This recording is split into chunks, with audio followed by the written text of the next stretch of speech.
Assalamualaikum warahmatullahi wabarakatuh. Apa kabar sahabat sehat Rumah Sakit Muhammadiyah Lamongan? Alhamdulillah kali ini kita berjumpa lagi dalam acara rutin kita yaitu Tanya Dokter.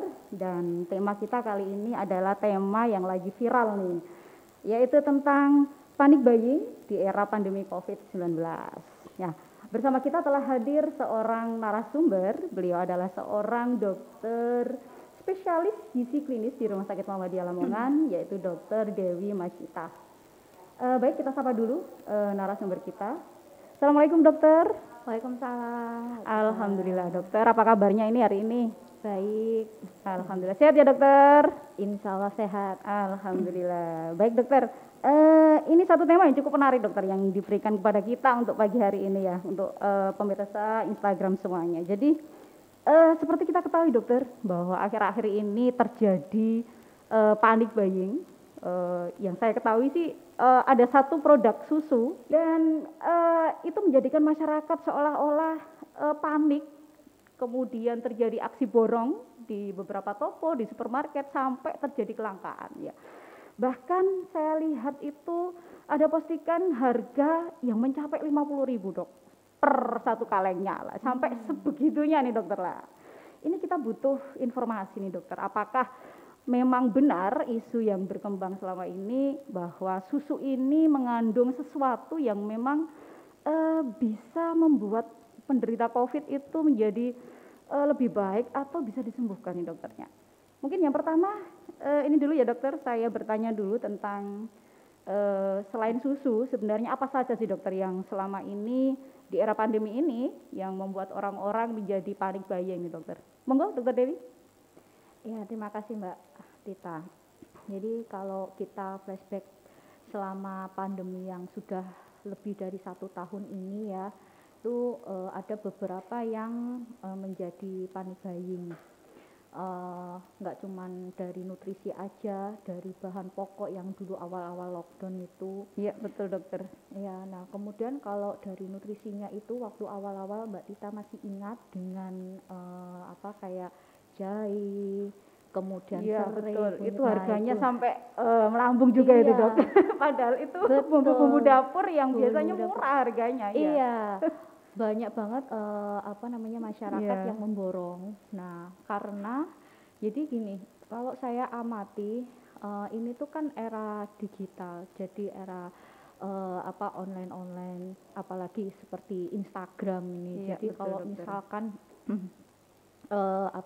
ada yang memposting, kemudian teman-temannya memposting ulang, dan seperti itu akan membuat orang itu menjadi ikut-ikutan sehingga menjadi viral seperti itu. Nah, kemudian awalnya itu untuk meningkatkan daya tahan tubuh lama-kelamaan untuk menjadikan badan itu sehat, terus sampai dengan akhirnya bisa terhindar dari corona. Nah, ini tambah viral lagi. Kemudian apalagi dibumbuin dengan foto-foto memborong di pasar seperti itu beli.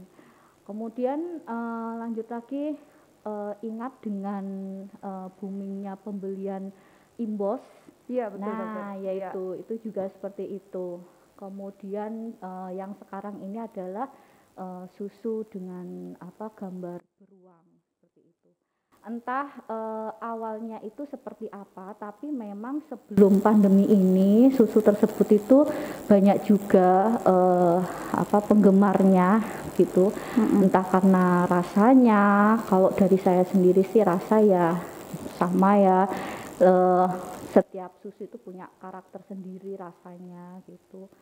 Kemudian karena susu tersebut itu sebelum pandemi itu juga pernah viral karena karena bisa selain bisa menyehatkan juga menjadi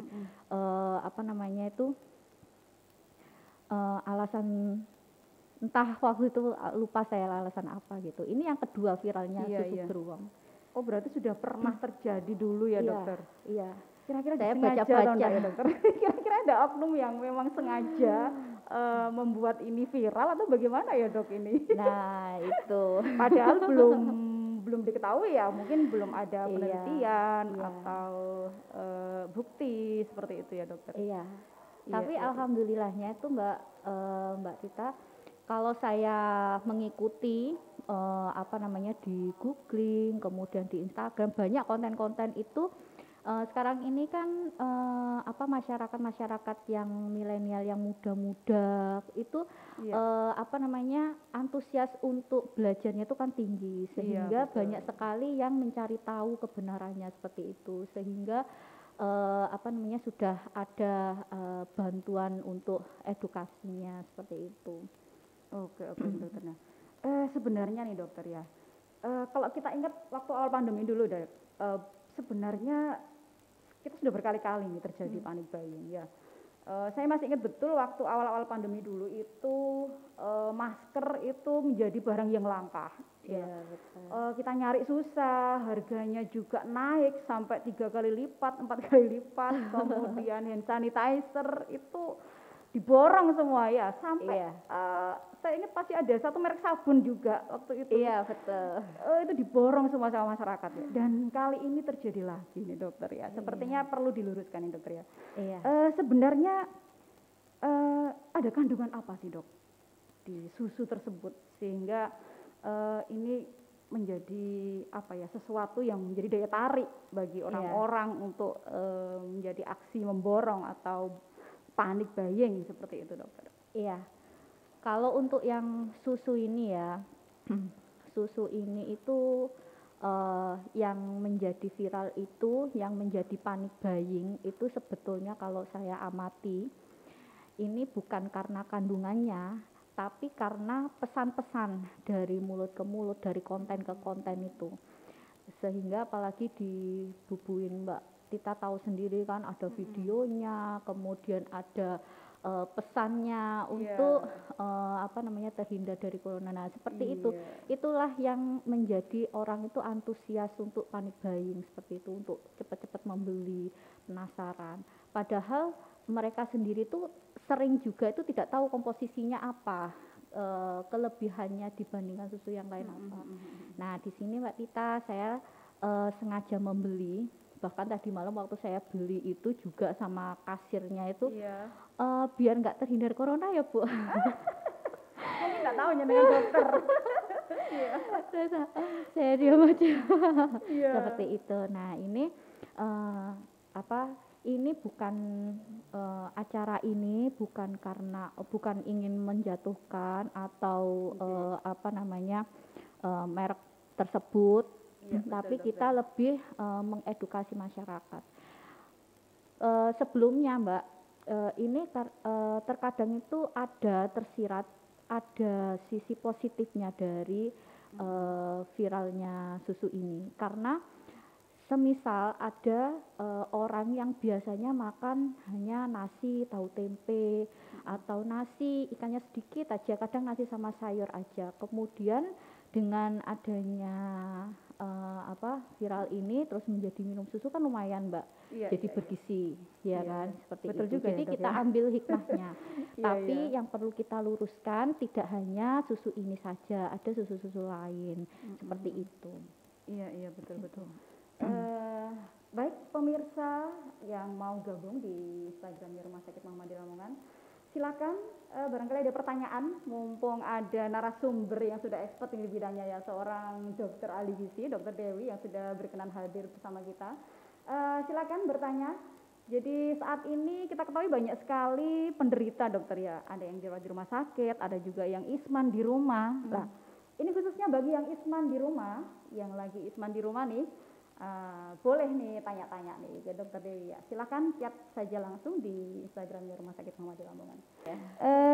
Jadi sebenarnya hubungannya imun ya, hubungannya imun tubuh kita dengan COVID itu apa sih dokter? Boleh dijelaskan ke pemirsa dokter? Monggo. Iya betul. Nah ngomong-ngomong imun nih Mbak, beberapa yang menjadi panik buying itu kan mereka itu sebetulnya dasarnya itu karena bisa meningkatkan imunitas seperti itu ya, sebagai antioksidan juga, mulai dari yang jahe, apa namanya bumbu-bumbu dapur tadi, imbo sampai dengan susu seperti itu. Mereka itu rata-rata itu bisa meningkatkan daya tahan tubuh Ya. Jadi memang benar ya dok ya? Ya, seperti itu. Nah, tapi apa meningkatkan daya tahan tubuh itu banyak faktornya seperti itu. Nah, kemudian eh, kenapa sih kok apa banyak membicarakan tentang imunitas? Apa hubungannya dengan COVID seperti itu? Jadi imunitas itu penting sekali. Dengan imunitas itu, kalau misalnya imunitas kita terjaga, imunitas itu punya eh, bahasa lebih mudahnya ya, itu ada 4 sistem kerja. Jadi pertama itu dia akan mengeblok nih kalau ada mikroba-mikroba yang masuk. Nah, kemudian setelah misalnya mengeblok, kemudian yang kedua itu mengenali mana yang baik, mana yang jahat seperti itu, karena tidak semuanya itu jahat, ada yang baik ya yang diperlukan oleh tubuh. Betul, Kemudian betul. setelah tahu nih oh ini yang jahat, kemudian dikeluarkan, dibunuh, kemudian dan seterusnya. Kemudian yang terakhir adalah sebagai diingat-ingat nih memori nih, ini virus ini tuh pernah masuk, jadi tubuh kita sudah melakukan sistem kekebalan seperti itu. Nah, langkah-langkah seperti itu tadi, sistem-sistem imunitas itu kalau tubuh kita sehat berjalan semuanya nih Mbak Nita, sehingga virus corona nih kalau misalnya ada di depan itu bisa lewat aja seperti itu.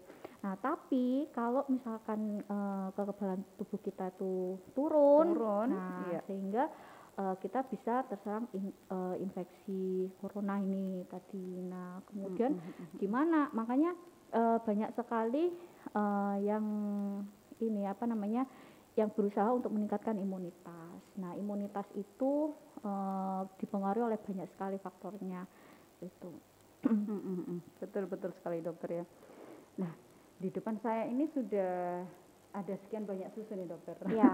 Nah, ini dibeli sama dokter Dewi sengaja ini ya. iya, hari ini Mungkin bisa kita dijelaskan dokter, jadi ini di antara sekian banyak susu ini kandungannya apa? Yang paling bagus mana? Ya. ya, oke. Ya, monggo dokter, barangkali pemirsa juga perlu tahu nih di antara sekian banyak susu ini sebenarnya apa sih yang kita bisa kita ambil atau kita baca dari kandungan-kandungan yang tertera di masing-masing susu nih dokter. Monggo dokter. Iya. Oke. Ini sengaja beli nih Mbak untuk bagi-bagi sama Mbak Tita dan juga Kayaknya boleh krunya, ambil ya iya. di sini ya dok. Iya, boleh banget. Jadi nah ini ya. Ini yang Ya, betul. Itu dulu mungkin dokter yang dijelaskan ya. Oke. Jadi ini susu dengan ini kita nggak apa-apa ya untuk apa namanya membuka brandnya, karena apa namanya semuanya dibuka ya. Nah, jadi kalau misalkan susu yang lagi viral ini itu selain dari pesannya yang sudah disebarkan itu sebetulnya komposisinya apa sih gitu. Iya. Sebelumnya Mbak, yang namanya susu murni itu tanpa tambahan suplemen dari luar, itu kandungannya sudah ada makronutrien dan mikronutrien, ada mulai dari karbohidrat, protein, lemak, ya kemudian nanti ada vitamin-vitamin dan mineralnya seperti itu. Cuman karena dalam prosesnya seperti misalnya UHT, pasteurisasi dan lain-lain itu maka komposisinya itu akan menurun. Nah, kadang ya dok, melalui proses itu malah turun ya kualitasnya ya. Berarti yang bagus yang seger itu ya dok, langsung dari ini susu segar yang langsung dari sapinya Mbak. Iya.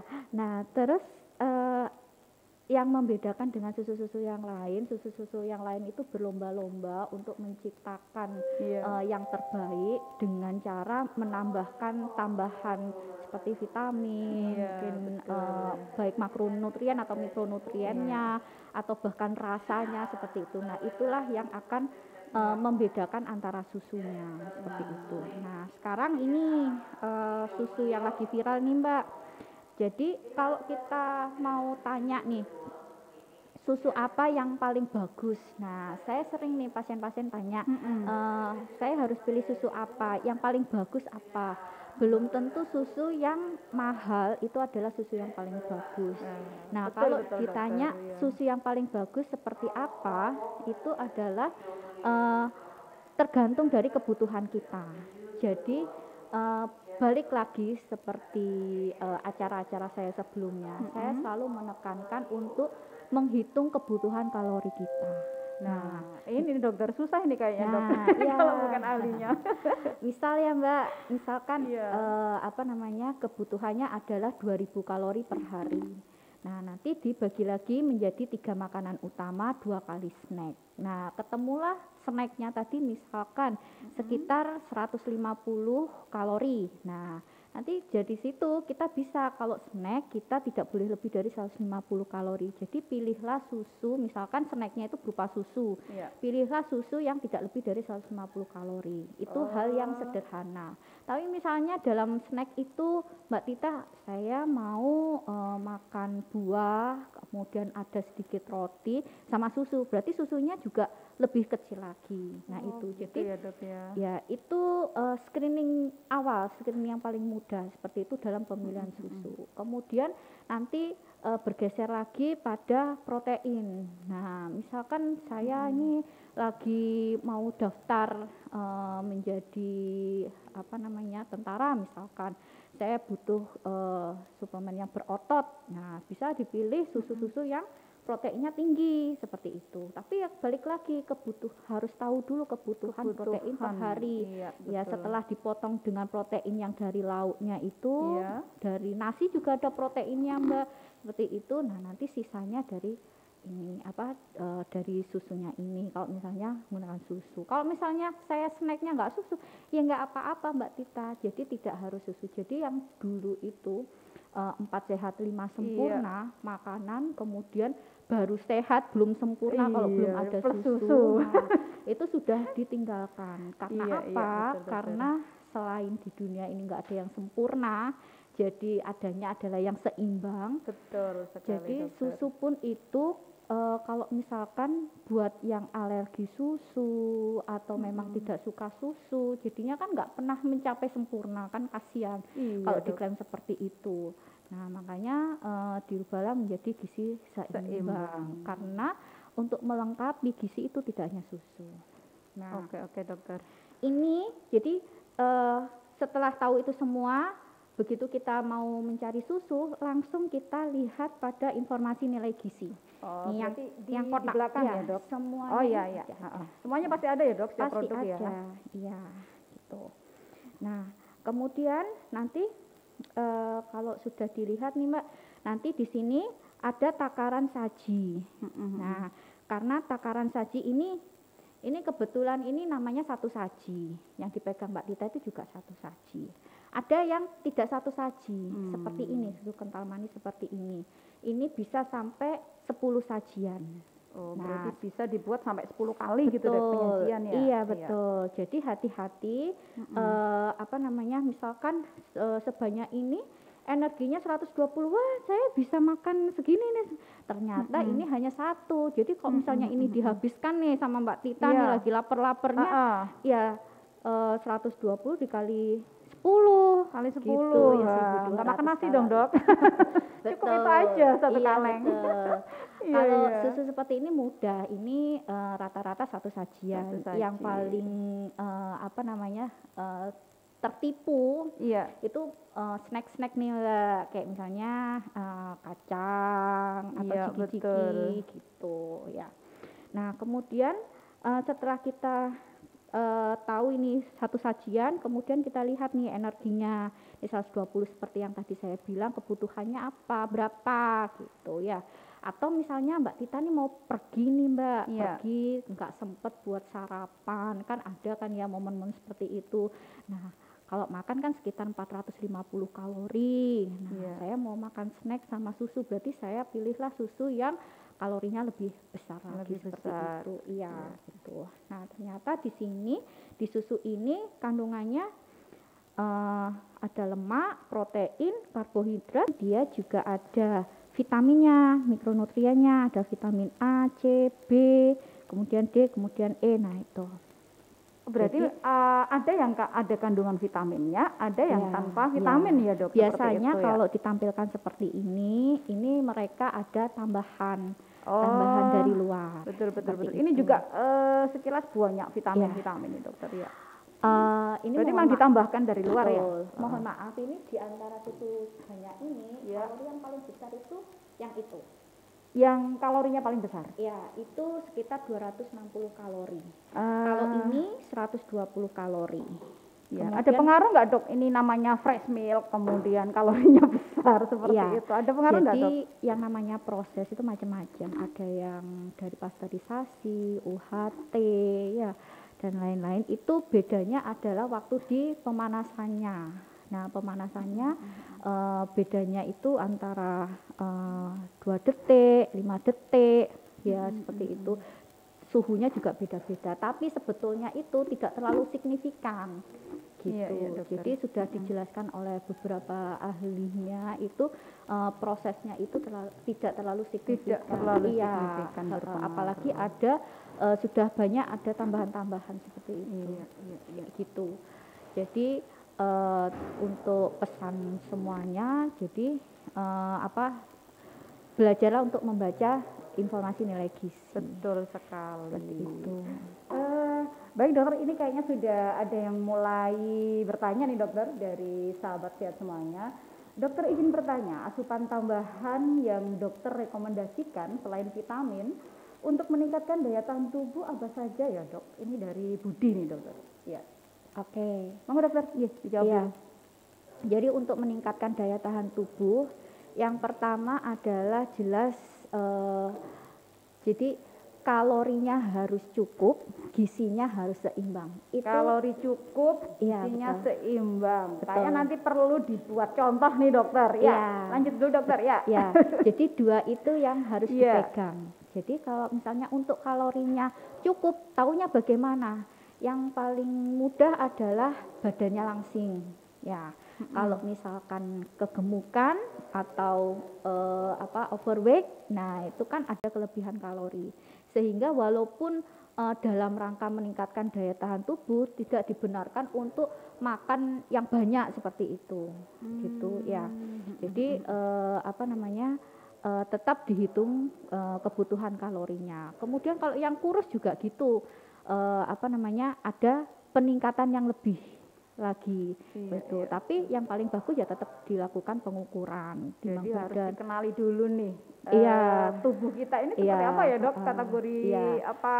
Itu yang overweight atau betul. mungkin kurus ya. Betul. Jadi berbeda-beda ya. Tidak Iya. semua porsi orang dewasa itu sekian gitu. Tidak seperti itu Iya, ya dokter betul. Itu screening yang paling mudah untuk masyarakat. Nanti ada kalau dari dokter ada pemeriksaan-pemeriksaan lain yang menunjukkan ini kalorinya sebetulnya cukup atau kurang. Kemudian nanti dari situ juga akan dihitung juga. Jadi bisa download di aplikasi nih Mbak. Cara menghitung kalori. Cara menghitung kalori. Betul. Iya, Jadi di aplikasi Play Store itu banyak sekali nyarinya itu menghitung kebutuhan kalori. Nanti di Menghitung sana kebutuhan ya kalori. Ya. banyak sekali aplikasi-aplikasi yang bisa menghitung kebutuhan kalori kita. Nanti di situ akan memasukkan jenis kelamin karena Iya. ini faktor-faktor yang mempengaruhi perbedaan tiap orang kalorinya.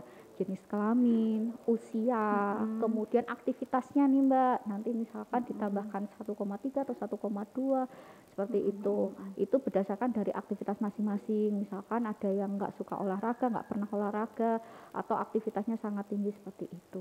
Tinggal masukin aja, nggak usah capek-capek ngitung gitu. Nanti ketemulah kebutuhannya misal sehari 1.600, 1.200 seperti itu. Gitu. Kalau kalorinya cukup, maka tubuh itu bisa melakukan metabolisme dengan baik, ditambah lagi dengan gizi yang seimbang. Jadi kalau misalkan kalori saja cukup itu belum cukup nih Mbak, karena misalkan Mbak Tita kalorinya cukup ternyata isinya karbo aja nih. Iya seperti itu, makanya Jomplang harus ya, Dok. iya betul gizi seimbang. Gizi seimbang itu tujuannya supaya makronutrien sama mikronutriennya itu tercukupi seperti itu. Nah terus taunya seperti apa? kalau dari gizi seimbang itu ya gampangnya kalau setiap makan Mbak Tita ini harus lengkap nih, ada karbonya, Ada karbo, kemudian ada sayurnya, ada sayur. kemudian ada lauknya lengkap, ada 2, hewani sama nabati. Harus 2 nih dok. Betul. Berarti hewani sama nabati. Iya, Itu untuk betul. proteinnya ya dok. Ya, Iya. terus habis itu nanti untuk snackingnya wajib ada buah. Oh ya, untuk sayur sekali makan sayur itu minimal itu 1 mangkok kecil tuh Mbak Tita. Itu sekali makan. Sekali makan. Tapi Kalau 3 kali berarti 3 mangkok. 3 mangkok. Boleh lebih. Iya, Ya, tapi iya, dalam mangkok itu jangan dipenuhi kuahnya Mbak. Sayurnya dikit, kuahnya banyak, jangan. Iya, kadang-kadang Itu, sebagian enggak suka sayur dok. nah, itu. Ini yang susah dok. Iya. Iya, terus habis itu nanti waktu snack itu ada buah gitu. Jadi sekali makan buah itu bisa sampai dua buah, misalnya apel 2, Iya. seperti itu, per 2 gitu. Jadi kalau sehari 2 kali snack, jadi paling enggak 4 buah ya. Iya, seperti itu. Menarik Nah, sekali nih dokter iya, perbincangan kita. itu. Baik, ini masih ada pertanyaan lagi nih dokter sepertinya. Dok, katanya minum madu bisa membantu mengobati COVID-19. Apakah betul? Monggo dokter. Iya. Bisa dijawab. Ya. Oke. Jadi dari Perhimpunan Dokter Spesialis Gizi Klinik Indonesia itu sudah membuat rekomendasi nutrisi untuk COVID dan salah satunya adalah pemberian madu. Iya. Seperti itu. Jadi memang kalau ditanya apakah madu bisa untuk COVID, bisa. Tapi kalau menyembuhkan COVID itu tunggu dulu karena yang bisa menyembuhkan COVID itu banyak banget faktornya. Betul Iya. sekali, dokter. Gitu, Iya, tidak hanya madu gitu. Iya. Terus kalau misalnya juga madu itu kan juga ada kalorinya, ada gulanya kan ya. Jadi kalau mau mengkonsumsi madu ya dilihat dulu misalkan tidak diabetes seperti itu, tidak ada kontraindikasi dengan madu seperti itu. Oh, ternyata ada kontraindikasi madu juga ya, dok? Ya. Kalau madu murni itu gimana, dok? Madu murni itu tetap ada kandungan gulanya ya, dok? Kalau madu murni? Ya, iya gitu. Jadi itu kan tetap mengeluarkan kalorinya. Jadi kalau misalkan untuk diabetes ya hati-hati gitu. Diabetes pun itu juga tidak bisa dipukul rata Mbak Tita. Jadi dilihat dulu kadar gula darahnya seperti itu. Oh, seperti itu ya, Iya. dokter. Menarik sekali, dokter. Baik pemirsa yang masih kepengen bertanya, silakan, masih ada waktu. Mumpung ada Dokter Dewi yang sudah berkenan gabung bersama kita di sini. Nah, ini ada lagi nih dokter dari Mas Gogon. Ya, dokter, saya barusan menyimak di medsos bahwa ASI, air susu ibu, ampuh untuk mengobati COVID. Nah, menurut riset di Cina, apakah betul nih dokter? Iya. Jadi memang yang namanya ASI itu sama seperti susu sapi, susu kambing ya dan susu-susu yang lain itu ada kandungan makronutrien dan mikronutriennya gitu. Kemudian bisa untuk meningkatkan imunitas. Nah, jadi kalau misalnya ASI itu jadi lebih tepatnya adalah ASI itu turut menyumbang dalam peningkatan imunitas. Nah, itu yang tepat. Tapi kurang tepat kalau ASI dapat menyembuhkan COVID seperti itu. Iya. Seperti itu ya dokter ya. Iya, betul. Kita lanjut ya dokter ya. Kalau kita berhadapan dengan sekian banyak susu nih dokter. Iya. Ya. Sebenarnya ada nggak kriteria susu yang bagus itu yang minimal kandungannya apa sih dokter? Tadi dokter Dewi sempat menyebut ada garam. Ternyata garam kurang bagus ya, seperti itu. Ya. Nah, ini gimana dokter tips minimal di susu yang kita pilih itu ada apa saja? Itu berarti baik untuk kita dokter. Oke. Sebetulnya tuh Mbak, jadi kalau jadi semua produk makanan itu ada standar nasional Indonesia SNI.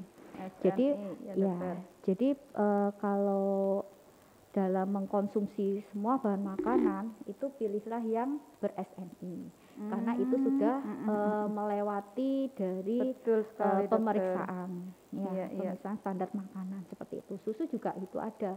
Jadi SNI-nya susu itu macam-macam, mulai dari baunya, kemudian kejernihannya dan lain-lain seperti itu, banyak kriterianya yang kita nggak usah terlalu pusing, jadi tinggal aja kita lihat ada SNI-nya apa enggak. Kemudian yang kedua yang tidak kalah pentingnya adalah tidak expired Mbak Tita. Jadi kita lihat tanggal kadaluarsanya. Kemudian kemasannya tidak tidak cacat mungkin dokter ya, Nah, tidak iya. rusak, iya.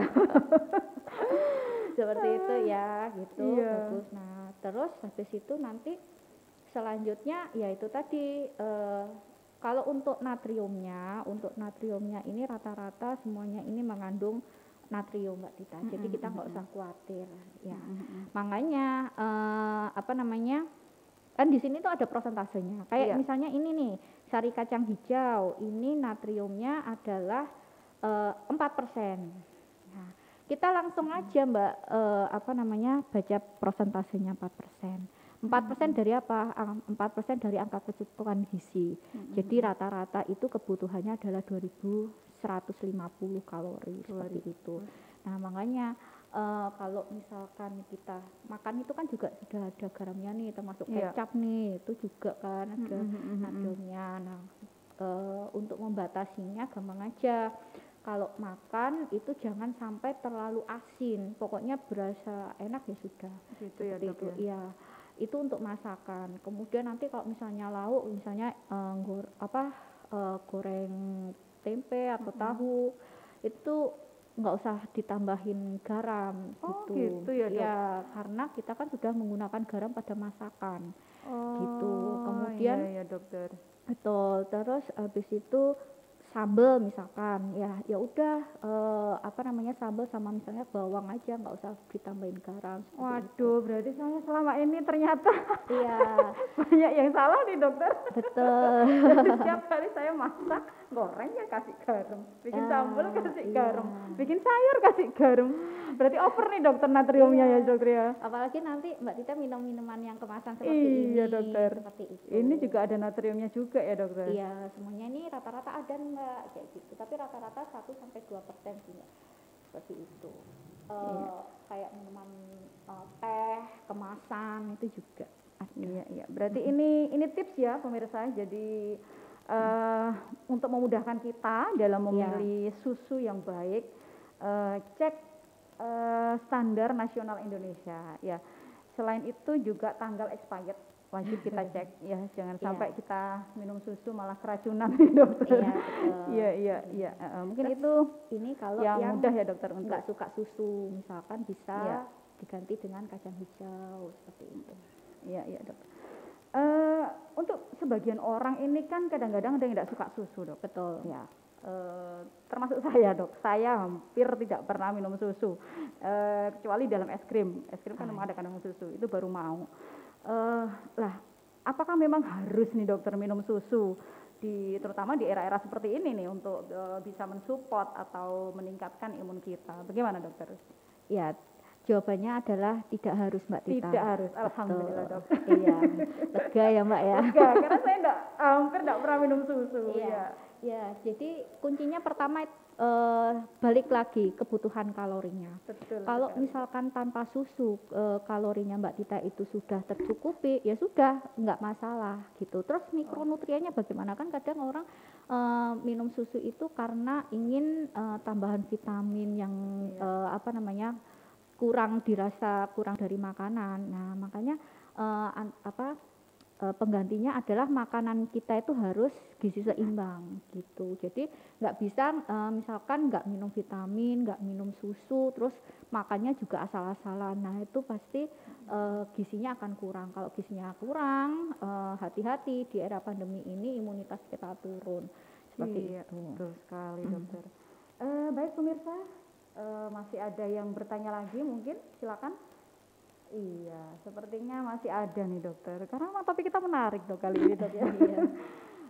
Ini dari Tito Dino, dokter. Apakah benar rempah-rempah bisa untuk menangkal COVID-19? Ya, tadi sempat disinggung sedikit, dok. Ya, Iya. boleh diperjelas nih, dokter, monggo. Ya. Ya, diperjelas sekali lagi. Jadi lebih tepatnya adalah membantu dalam meningkatkan daya tahan tubuh. Membantu meningkatkan ya, dokter, Betul, bukan iya. menangkal ya, dokter. Kalau Betul. rempah-rempahnya banyak, COVID-nya enggak berani sama kita, itu bukan ya, dok? Iya. Ya, ini kita luruskan ya, dok. Iya. Kenapa kok rempah-rempah itu bisa meningkatkan imunitas? Ya, salah satu komposisinya adalah flavonoidnya. Iya. Kemudian kalau di jahe itu ada gingerenolnya seperti itu. Jadi kandungan-kandungan itu ada manfaat seperti antioksidan, antiinflamasi seperti itu. Dan itu membantu untuk meningkatkan daya tahan tubuh seperti itu. Gitu. Oke, dokter. Mungkin ada rekomendasi, dok. Jadi terkait rempah-rempah ini sebenarnya yang bagus itu yang mana sih, dok? Kemarin saya sempat beli nih, tip teman-teman nih. Lagi booming jahe merah, dok. Jadi Iya. saya ikut-ikutan beli nih. Iya. Sebenarnya jahe merah sama jahe biasa itu memang ada perbedaan yang signifikan atau enggak ya, dokter? Iya. Kalau secara garis besarnya kandungannya sebagai antioksidan, antiinflamasi dan lain-lain itu sama, Mbak Tita. Walah, sama ya, dok. Iya, hanya saja mungkin kadarnya yang berbeda. Berbeda. Iya, tapi yang lagi orang pahamnya buat toga itu kan yang Iya. merah seperti itu. Jadi yang merah itu lebih lebih menghangatkan, lebih pedes juga Iya, seperti iya. itu. Memang Iya. terasa lebih ini sih, dok. Iya, Iya. lebih anget, Iya, lebih terasa seperti itu. jahe. Iya, Heeh. gitu. Jadi jahe bisa ya, dok? Bisa. Selain jahe apa, dokter, mungkin yang cukup bagus untuk bisa mensupport imun kita, dokter? Bisa. Kunyit bisa, dok? Bisa banget. Jadi Bisa kalau banget. misalnya suruh nyebutin, saya sebutin semua loh, Oh Mbak Tita. iya, berarti Iya. memang intinya empon-empon rempah-rempah itu baiklah seperti itu ya. Iya, Apalagi iya. dari alam kan, dok, itu ya. Jadi Betul. tahu baiklah Iya. semuanya. Baik, saya lanjut lagi ya, dokter. Iya. Masih berapa lama, Mas Bagus? Masih cukup waktu ya? Oke, masih 6 menit nih, dokter, masih cukup kayaknya, dokter ya. Iya. Ini saya lanjut, dok. Apa saja sih, dok, yang harus dipenuhi untuk mencegah paparan COVID? Tentunya ini terkait kebutuhan gizi ya. Apa aja, dokter, ini? Tadi kan sudah disebutkan nih kalori yang cukup, gizi yang seimbang lah. Mungkin pemirsa bisa dijelaskan lebih jelas lagi dengan contoh. Ini misalnya saya berat badan saya 50 misal. Ini nasi saya seberapa sih, dokter? Ikannya seberapa? Sayurnya seberapa? Pakai apa? Mungkin lebih gamblang seperti itu ya, dokter. Oke, iya. Jadi sekarang langsung aja kita praktekkan ya, Mbak Tita. Mbak Tita masih ingat nggak tinggi badannya berapa? Tinggi badan saya ini termasuk kategori semampai, dok. Semeter enggak sampai, dok. Oke, berapa, Iya, Mbak? 150, dok, saya, dok. Oh iya. Jadi cara menghitungnya adalah 50 Iya, dibagi dengan 50. Ini iya. kita nyari IMT ya, dok? Betul. Oke, iya. IMT atau indeks massa tubuh kita ini, pemirsa. Oke. Nah, terus Monggo yang di rumah bisa ikutan praktek. 1,5 dikali 1,5. Nah, ketemunya 22. Ideal banget nih Mbak Tita. Gitu ya, dok. Iya. Kayaknya saya masih terlalu gendut sih, dok, rasanya. Ya, karena normalnya adalah 18,5 sampai 22,9. Iya. Oke. Nah, kalau sudah ketemu IMT, ini kita gimana, dok? Nah, Lanjutannya. ya. Kemudian kita lihat salah satu aplikasi untuk menghitung kebutuhan energi dewasa. Berarti harus nyari IMT dulu ya ini ya. Enggak sih.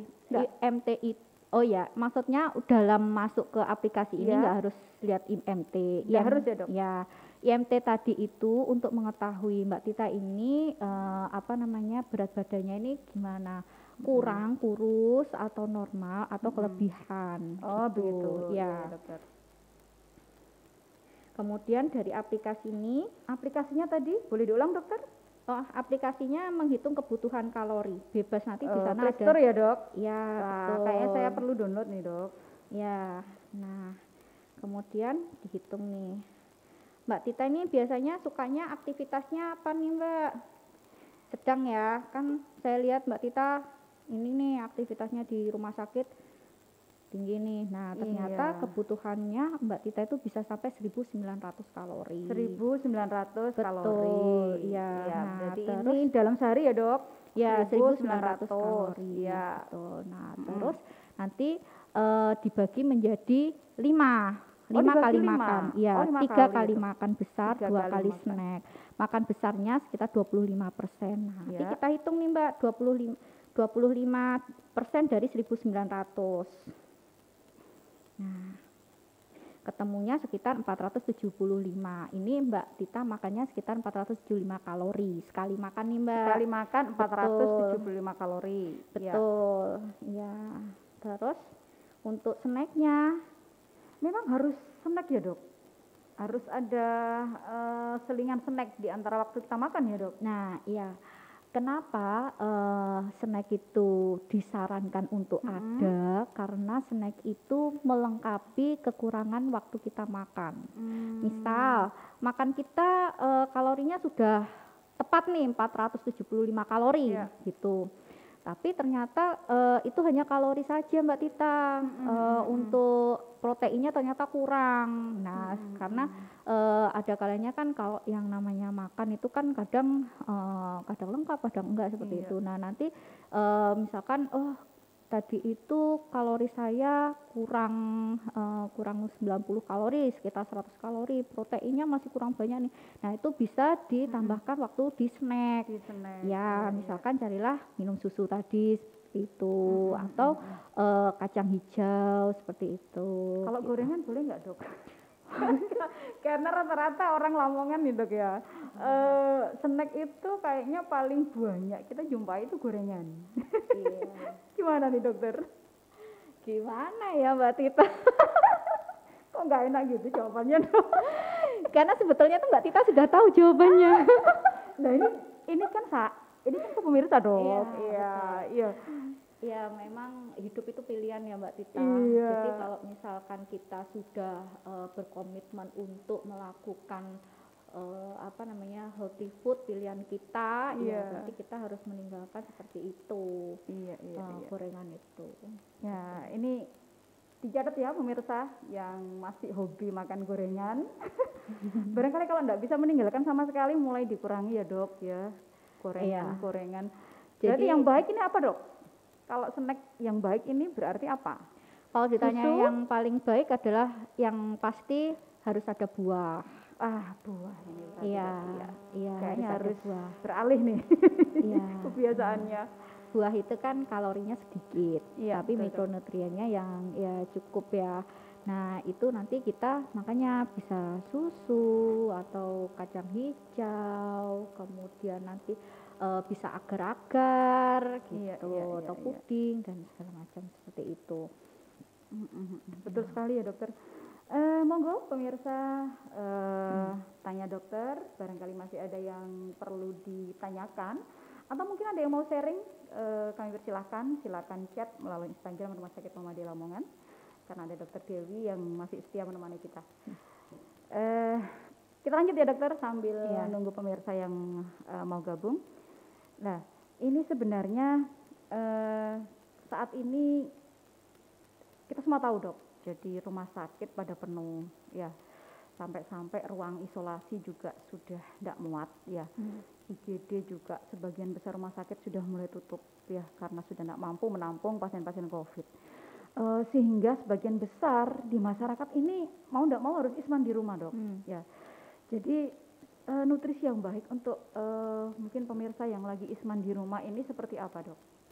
Ya, jadi kalau memang berbicara dengan isman itu berarti kan sudah terpapar corona ya. Betul. Sudah terpapar corona itu kalau dari saya pertama adalah tadi kalori yang cukup, gizi yang seimbang, kemudian kelola stres ya. Nah, Jadi penting sekali nih, Dok. benar sekali. Iya. Jadi intinya adalah kalau corona itu semua infeksi itu kan meningkatkan peradangan, meningkatkan inflamasi. Betul. Kemudian kalau misalnya ditambah lagi dengan stresor, ya tentu kan yang namanya orang sakit kan pasti akan meningkat tuh stresornya. Nah, Iya. itu akan memperparah inflamasinya itu sehingga sangat disarankan untuk mengelola stresnya tadi gitu.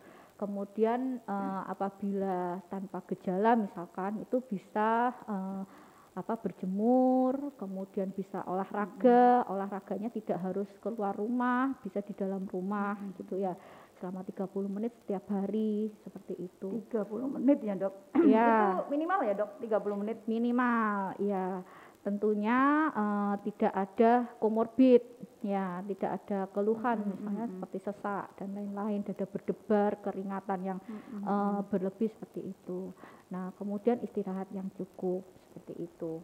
Nah, kemudian dari nutrisinya ini rekomendasinya memang yang namanya tadi kan sakit itu kan meningkatkan inflamasi. Iya, Sehingga ada proses peradangan ya, Dok, betul, di tubuh kita ya. Ya, jadi kalorinya itu tidak seperti kalori biasa. Misalkan nih Mbak Tita tadi kebutuhannya kan 1.900. Iya. Nah, kalau sakit bisa meningkat nih Mbak, bisa sampai 2.100, 2.200 Oh, seperti begitu itu. ya, Dokter. Iya, karena di dalam tubuhnya itu energinya itu banyak yang terpakai untuk untuk inflamasi, untuk sakitnya tadi, untuk proses pemulihan tadi, sehingga bisa ditambahkan kalau misalkan makannya sudah cukup ya, nggak bisa lagi ditambah, tambahkanlah dari snacknya. Jadi bisa minum susu seperti itu ya, atau roti seperti itu. Kemudian kalau misalkan dirasa kurang, bisa ditambahkan vitamin. Vitaminnya seperti apa? Multivitamin ya. Multivitamin sebetulnya vitaminnya itu diutamakan yang A, B, C, D, E ya, tapi langsung aja semuanya multivitamin seperti itu. Nanti di situ kan juga ada mineralnya seperti itu. Kemudian tambahkan madu, kemudian probiotik ya, seperti itu. Kemudian kurkuma gitu. Madu cukup 1 saset ya, jadi kebutuhannya itu sekitar 20 gram per hari, jadi 1 saset per hari aja kayak gitu. Berarti enggak terlalu banyak ya, Dok? Enggak harus 3 kali sehari madunya. Ya. Iya, kadang-kadang kita over, Dok. Ya. Biar cepat sembuh, cepat pulih, makannya dibanyakin, madunya dibanyakin, vitaminnya. Betul. Sampai seperti Dulu itu. pernah kan minum vitamin C dengan dosis yang tinggi seperti ini, Dok, itu. ini kayaknya perlu ini, Dok. Iya. Perlu enggak, Dok, itu vitamin C dengan dosis tinggi itu, Dok? Ya, jadi kalau misalkan untuk yang ringan-ringan aja nih Mbak, itu memang bisa sampai 1 gram ya. Bisa 1 gram itu kayak yang permen tuh Mbak, itu kan 500 gram. Jadi sehari bisa 2 seperti itu. Bisa 2. Iya, tapi kalau untuk kebutuhan daily misalkan enggak corona ya cukup 100 aja. Cukup udah 100 aja. Nah, kalau permen kan nggak mungkin kan dibagi-bagi. Nah, makanya untuk daily itu cukup dari sayur, kemudian buah seperti itu. Oke, Dokter. Menarik sekali, Dokter. Banyak sekali yang dijelaskan oleh Dokter Dewi. Baik pemirsa, mungkin masih ada yang perlu ditanyakan. Kita masih punya sedikit waktu. Oke, ini ada pertanyaan lagi nih, Dokter. Dokter, beberapa saat lalu saya terpapar COVID-19 dan isoman. Beberapa teman saya menyarankan untuk makan yang banyak. Namun, beberapa info menyebutkan bahwa kegemukan bisa memperburuk saat kena COVID-19. Nah, bagaimana nih, Dok? Kita nyari gampangnya, ayo makan yang banyak. Ya, olahraga itu mesti makan yang banyak. Sampai dikirimi makanan, paketan sebagian besar makanan biasanya, makan buah seperti itu. Gimana, Dok? Jadi gini ya, jadi lagi-lagi kita tadi Mbak harus menghitung IMT kita, indeks massa tubuh kita, sehingga kita bisa tahu kita ini sudah cukup atau kurus atau kegemukan. Nah, Kalau misalnya kita sudah kegemukan, jadi kalau misalnya ada yang bilang kita harus banyak makan, ya jangan dulu. Kecuali kalau kegemukan tapi nggak nafsu makan, baru ya. Jadi setiap case by case itu memang punya beda-beda seperti itu. Nah, kalau misalkan makannya sudah cukup nih, kan banyak juga yang melakukan isolasi mandiri terpapar corona tapi tidak ada gejala sehingga nafsu makannya juga baik dan dia juga sudah overweight misalkan. Nah, jangan apa namanya tambah banyak makan lagi gitu. Kadang-kadang iya ada sesuatu gini, wes lemu gak apa-apa, wes pokoknya nang sehat, cepat waras. Ya, gitu. Seperti itu dok. Iya, nah jadi karena apa? Gemuk sendiri ya, gemuk itu juga bisa meningkatkan inflamasi. Resiko, Iya. iya, Karena iya. sel-sel lemaknya itu loh Mbak Tita. Iya, Nah, betul, itu dokter. juga meningkatkan inflamasi. Ditambah corona tadi yang meningkatkan inflamasi, kemudian mempreser imun kita. Nah, jadinya apa daya tahan tubuhnya itu menurun, beda dengan Mbak Tita yang langsing nih, seperti itu. Terima kasih ya dokter, saya dibilang langsing. Iya. Ini sebagian teman-teman yang terpapar dok, itu keluhannya itu susah makan, ya. Ada yang tidak bisa membau, ada yang tidak bisa merasakan, ada yang rasanya itu asin terus, sehingga memang benar-benar susah makannya nih dokter. Ada nggak dok, mungkin apa tips mungkin untuk teman-teman yang susah untuk makan? Ya, ya apa namanya, saya sendiri belum pernah merasakan ya Mbak bagaimana rasanya, cuman saya ini hanya teori Mbak. Teorinya adalah anosmia, kemudian anoreksi dan sebagainya itu. Nah, selama kita ini apa namanya masih bisa melakukan aktivitas itu makanlah. Jadi walaupun tidak ada rasa hambar, tidak bisa membau, tidak nafsu makan, tapi selama tidak muntah ya itu makan aja, makan yang cukup ya, bukan makan aja yang tadi ya Mbak, maksudnya itu waktunya jam makan ya makan aja gitu, apa namanya apa kesampingkan rasa dan segala macam. Kalau misalkan betul-betul sampai enggak nafsu makan, dipaksa pun mual misalkan sampai muntah, makannya sedikit-sedikit atau bisa diganti dengan susu. Pilihlah susu yang kalorinya tinggi, yang bisa setara dengan nasi. Seperti itu yang Mbak Tita tadi pegang itu sekitar ya itu 260 kalori. Lumayan tuh Mbak misalkan. Ini bukan iklan kan dok? Enggak, karena ini semuanya sudah dibuka Mbak. Iya. Ini semata-mata untuk kepentingan edukasi ya dok, untuk pemirsa di rumah ya. Gitu. Oke. Terima kasih dokter. Sepertinya kita sudah sampai di penghujung acara. Mungkin ada closing dokter yang perlu disampaikan atau sudah cukup barangkali? Ya, pesan saya ulang lagi apa namanya dalam meningkatkan imunitas itu kita harus pandai-pandai dalam menerima informasi. Kemudian kalau dari saya kalorinya cukup, gizinya seimbang, istirahat yang cukup, kemudian olahraga, kelola stres dengan benar. Oke, terima kasih dokter.